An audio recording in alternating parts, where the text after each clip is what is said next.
বোধিদা আর শুভ এক নয়। শুভ কোনো অংশে কম নয় রিয়া।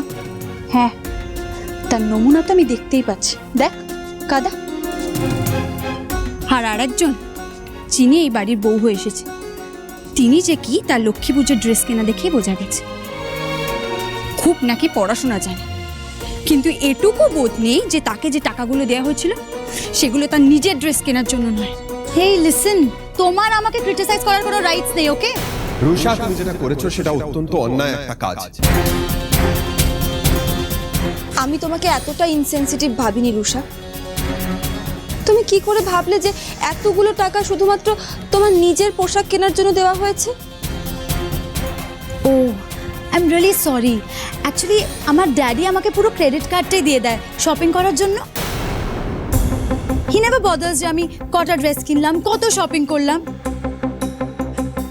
কিন্তু তোমাদের বাড়িতে তো সব ব্যাপারই এত লোয়ার মিডল ক্লাস। 3টে ড্রেস কিনেছে বলে সবাই মিলে আমাকে কথা শোনাচ্ছ।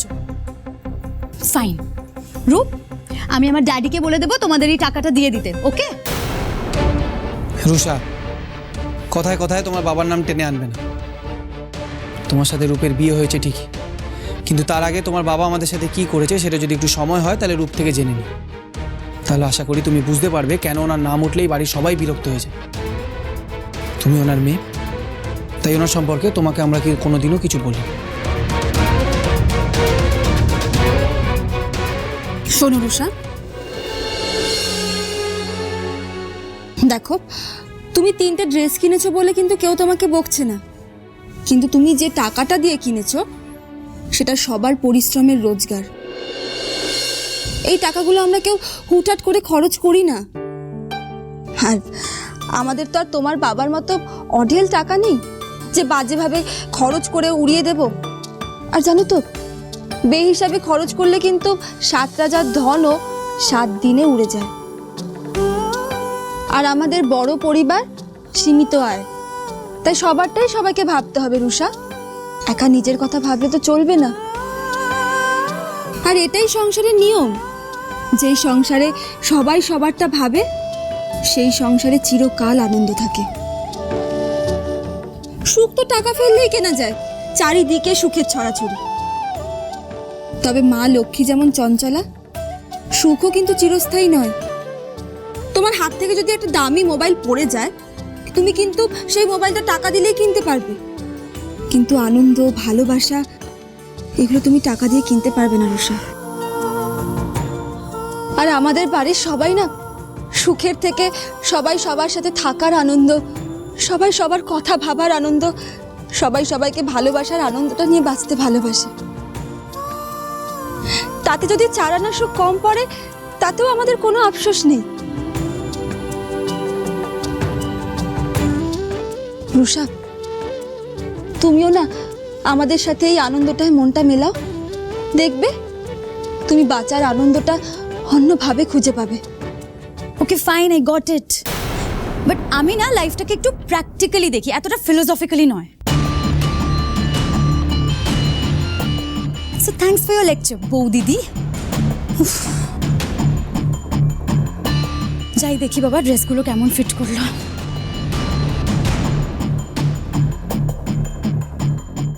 রূপ, একটু এসো তো, দেখো তো ড্রেসগুলো কেমন ফিট করছে। বর্দা ভাই, বৌদিদি, সরি।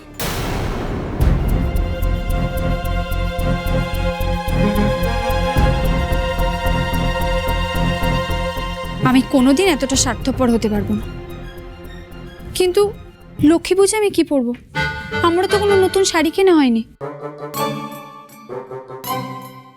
কেন, তোর জন্য কোনো শাড়ি নেই? কোনো শাড়ি পরবি? আর বৌদিদি তুমি কাকে পাঠিয়েছিলে আমার সাথে? নিজে তো কাদা মেখেছে আর আমাকেও মাখিয়েছে, দেখো। কেন রে, তুই বুঝি কিচ্ছু করিসনি? হ্যাঁ হ্যাঁ বল। ও বাবা, নালিশও করা হয়ে গেছে আমার নামে। সব মিথ্যা কথা, তুমি দেখো না কি করেছো তো এখানে। এবার কাজের কথাটা শোনো।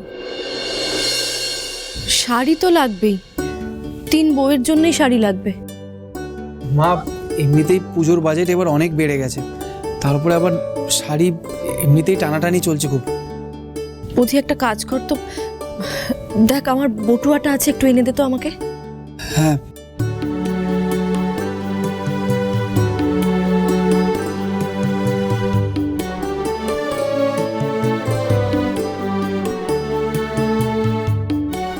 ভাগ্যশ্রী শোনো, হ্যাঁ মা। এই টাকাটা নাও, এটা দিয়ে তুমি 3 বউয়ের জন্য শাড়ি কিনো, ভালো শাড়ি কিনবে, লাল পাড়। আর রিয়াকেও সঙ্গে নিয়ে যাও। কিন্তু মা এই টাকাটা, এটা আমার জমানো টাকা থেকেই দিলাম, নাও। না মা, এই টাকাটা আমি নিতে পারবো না। আমিও নেব না। পুজোর বাজেট যখন বেড়ে যাবে তখন আমার যা পুরনো শাড়ি আছে আমি তার থেকে একটা ভালো লাল শাড়ি পরে নেব, আমার কোনো অসুবিধা হবে না।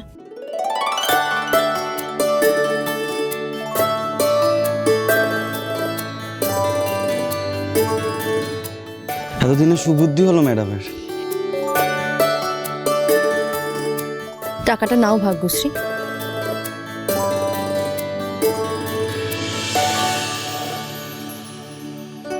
আমি চাই আমার 3 বউ লক্ষ্মী পুজোর দিন সবার সামনে লাল পাড় শাড়ি পরেই বসুক।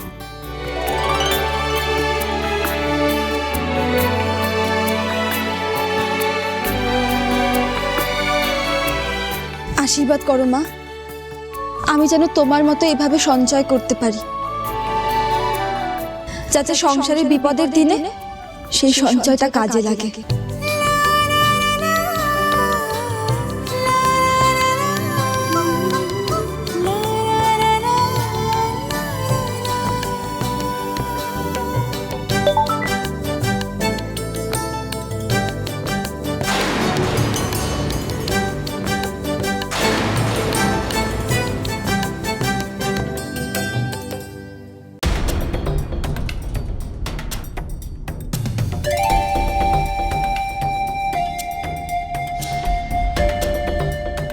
এ বাবা, এমন কাদা টাদা মেখে এরকম কি হাল হয়েছে তোর, কি করে?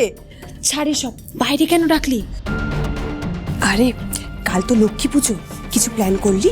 ও পুজোর প্ল্যানিং সে তো হচ্ছে। ও ভগবান, পুজোর প্ল্যানিং নয় বুদ্ধু। আরে এটাই তো সুযোগ ভাগ্যশ্রীকে অপদস্থ করার।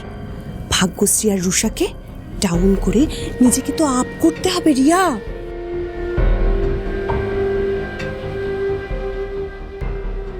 মা এসে তো কিছুই করতে পারলো না, লক্ষ্মী পুজোর আগে আমাকেই রিয়ার মাথাটা খেতে হবে। শোন, কাল লক্ষ্মী পুজো, লক্ষ্মী জেঠিমার কাছে সেরা বৌমা হতে হবে, সবার কাছ থেকে প্রশংসা করাতে হবে তো। কিন্তু বর্দি, এটা আমি কি করে করব? কি করে করবো মানে? আচ্ছা ঠিক আছে, ভাগ্যশ্রী তোকে কি কি কাজের দায়িত্ব দিয়েছে আমায় বল। আরে ও তো আমাকে ঘট বানানোর জন্য মাটি আনতে বলেছিল। এটা আবার কোনো কাজ হলো নাকি? তোকে এই সমস্ত আজে বাজে কাজে বিজি করে ও ইম্পর্টেন্ট কাজগুলো করছে, তুই এইটুকু বুঝবি না কোন কাজটা ইম্পর্টেন্ট আর কোনটা নয়? অদ্ভুত। এই সব কিছু করে গোটা পুজোর ক্রেডিটটা ভাগ্যশ্রী একা নেবে। আর রুষা, ও তো চালাক, ও একটা কিছু কায়দা করে নিজের ক্রেডিট নিয়ে নেবে। না না বর্দি, মাটি আনাটা খুব জরুরি, না হলে যে পুজোর ঘরটাই হতো না। বোকা বোকা বোকা রিয়া, তুই বোকাকে বোকাই রয়ে গেলি। এই জন্য ভাগ্যশ্রী তোকে এত সহজে পট্টি পড়াতে পারে। আচ্ছা শোন, তুই বাড়িতে যা, যে দেখ ভাগ্যশ্রী কি কি কাজ করছে, সেই কাজগুলোই তুই করবি। মানে ও যখনই কাজ করতে যাবে সেই কাজগুলো তুই করবি, দরকার হলে কাজগুলোকে কেড়ে নিবি, সবাইকে দেখিয়ে দেখিয়ে কাজ করবি, যেন দেখে যে তুই কত কাজ করছিস। বর্দি, তুই তাহলে কাল একটু সকাল সকাল চলে আসিস, তাহলে আমাকে একটু বুদ্ধি দিতে পারবি। আমি তো আসবই, সাথে মাও আসবে। দেখিস না কালকে ভাগ্যশ্রীর কি অবস্থা হয়। আর ওই রুষা, ধ্যাৎ, ওই রুষার কথা ছাড় তো, ও এই সমস্ত কিছু জানে নাকি? এক চুল গন্ডগোল করবে, মা একেবারে রণমূর্তি ধরবে আর ওকে পুরো নাকারে চোবানি খাওয়াবে, বুঝলি? আর ওর এই ভুলগুলোকে ঢাকা দিতে গিয়ে ভাগ্যশ্রী আমাদের নাকানি চুবানি খাবে।